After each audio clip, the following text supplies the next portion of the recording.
welcome back to the Always Reading Book Club. It's your girl, Kiki Reader, and we're going to dive right back into our Alpha series. Our first book, which the link is going to be down in the bottom, was Alpha, and then the one following up to that was Beta, and that one as well is going to be in the description below. And now we're going to jump into Omega, our final installment, and it went out with the doozy.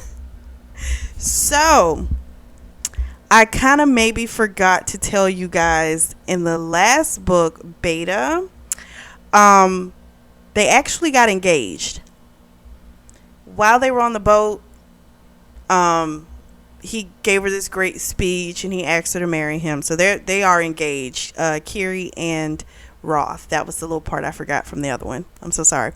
We'll dive into Omega. So it's been about 8 weeks since they've been floating around, since they've picked up Layla, and Layla's like seriously stir crazy at this point. She's she's been working since she was 14, like having multiple jobs, like not just one. On top of it, she goes to school, and a social life. So to have all of that gone, like, it's great to be in this lap of luxury, but like she's going stir crazy and she's horny. She doesn't have anyone to screw around with. And so Kiri makes the suggestion that she hook up with Harris.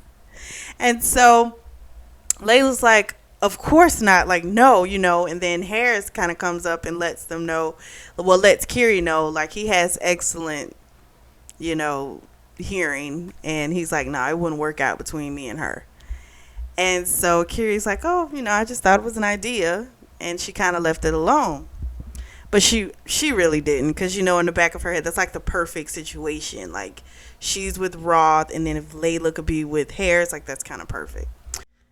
So Kiri goes to Roth, and she tells him, like, I think I pissed off both Harris and Layla. And he's like, what did you do? She's like, well, I maybe kind of suggested that maybe they should, hook up. And so Roth is kind of like, listen, I couldn't tell you what Harris has going on because he's like severely, private. He's like, all I know is he could be in a grumpy mood and he'll leave and he'll come back and he's in a better mood. So I don't know what kind of situation he has going on.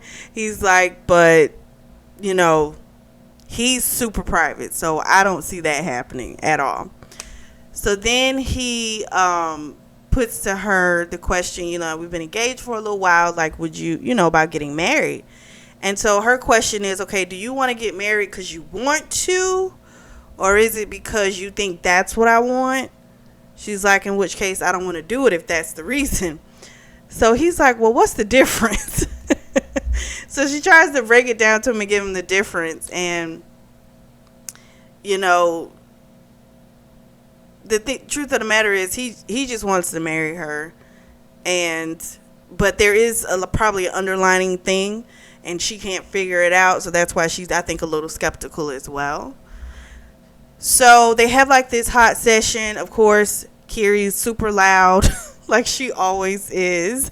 So after their sesh, he lets her know that he's gonna have to actually go back to New York to sell the penthouse, because some of the things he's like, a lot of stuff he's been able to sell off, and he's been able to do it while he's been mobile, while his main guy Robert has pretty much handled everything back in the States. But to sell the penthouse is going to require him to actually be there, and so even though he has a lot of money, it's like he has a lot of if they're going to live off the grid, they gotta, they need cash. So you can have a building worth $50 million, but that does you no good because you need actual cash.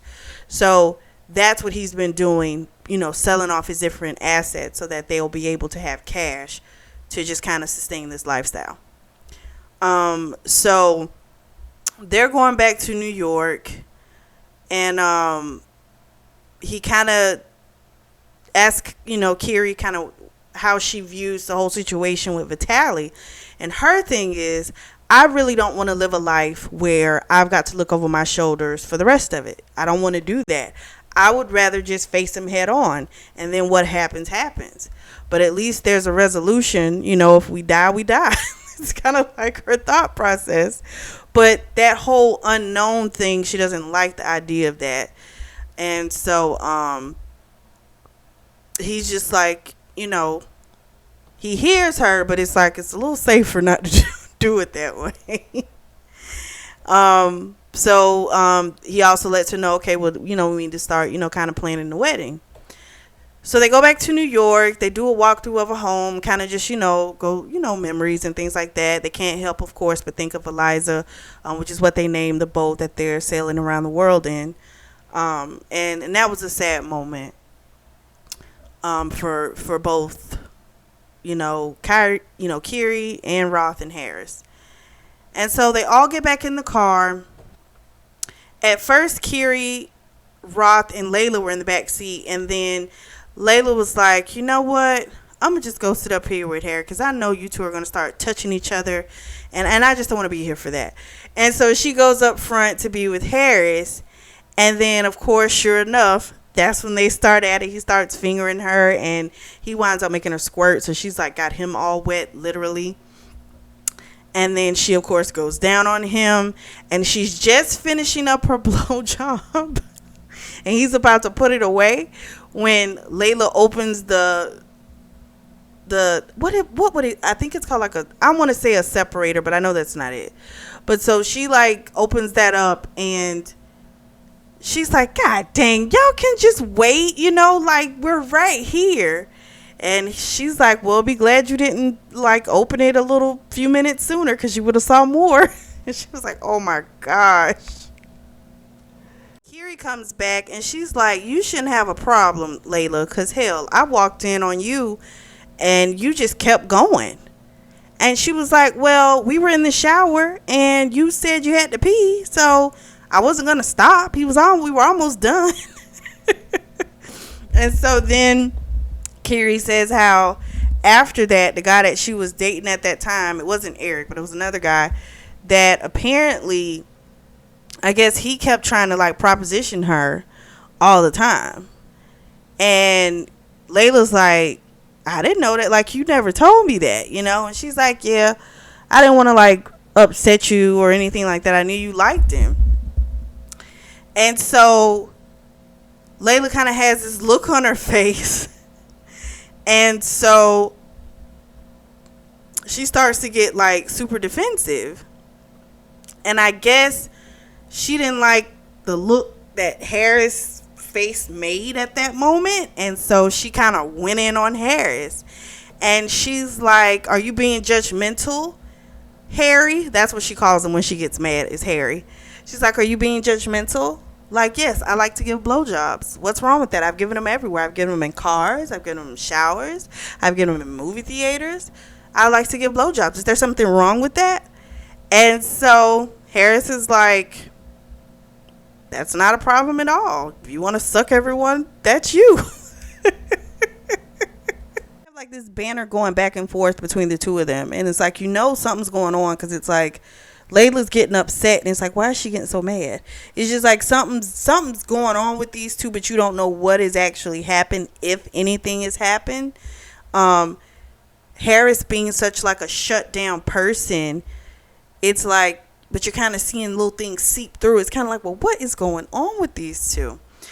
So they leave from New York, they get on the plane, they go to Turks and Caicos, and that's where they're gonna have their wedding. And so Roth has a brand new house that just got finished. And he explained to Kiri, I don't know why he did this, but I guess he just wanted to be honest with her. So this isn't the first house that he's owned in Turks and Caicos. The other house that he owned was kind of like his F-pad, you know, like he just brought women there to screw them. And so it was kind of hard for her to hear it. And she got kind of mad. And he was just like, I mean, you don't think I get upset when I think about all the guys you've been with? And she's like, well, it hasn't been that many. He said, it doesn't matter. Like, I've always felt very possessive towards you. And I mean, even if it's now, like, yeah, that's hard for me to think about. He's like, so I understand, you know, that that's not maybe something you want to hear, but I was just trying to be honest with you, because the truth of the matter is, if she hadn't told him and then she found out, she would have been pissed. So it was like, hey, that's how it is. Explain to her, like, you saw what Gina was, right?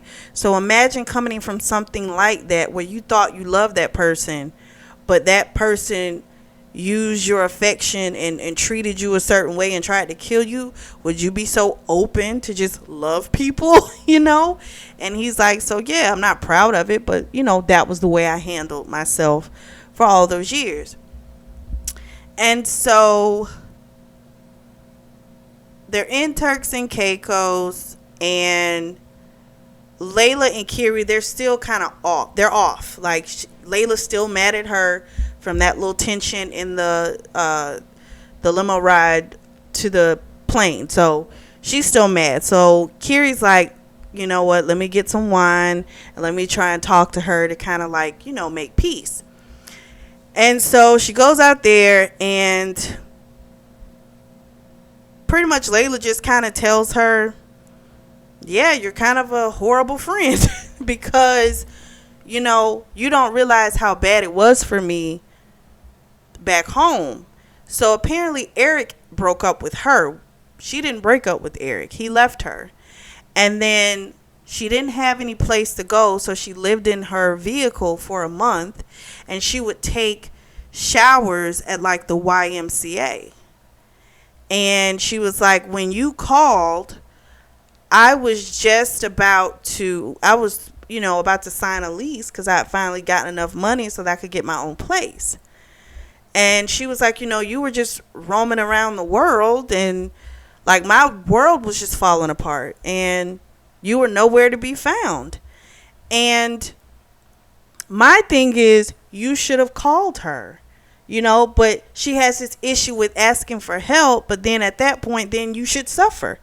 If you're not going to ask for the help that you desperately need, then I guess you wanted to suffer. You can't get mad at her, because when she does try to talk to her, it's like pulling teeth when it comes to emotional things, when it comes to Layla. And Layla kind of opens up to her and tells her a little bit more about her life, because up until this point, all she knew was Layla. She had a mother, she had a father, but apparently they just weren't the greatest. But she didn't know the depths of it. So her mom was possibly raped. She was an Italian woman, and she was possibly raped, because Layla's mixed. She's like, she's Italian and she's black. And so her mom, of course, never mentioned anything about her father, and her mom never told her she loved her. She just kind of just dealt with her, just kind of like, she exists and I just kind of deal with my child. That's it. So along comes a guy named Mario, who her mom, and Mario is like this Italian guy straight from New York, and her mom just falls in love with him.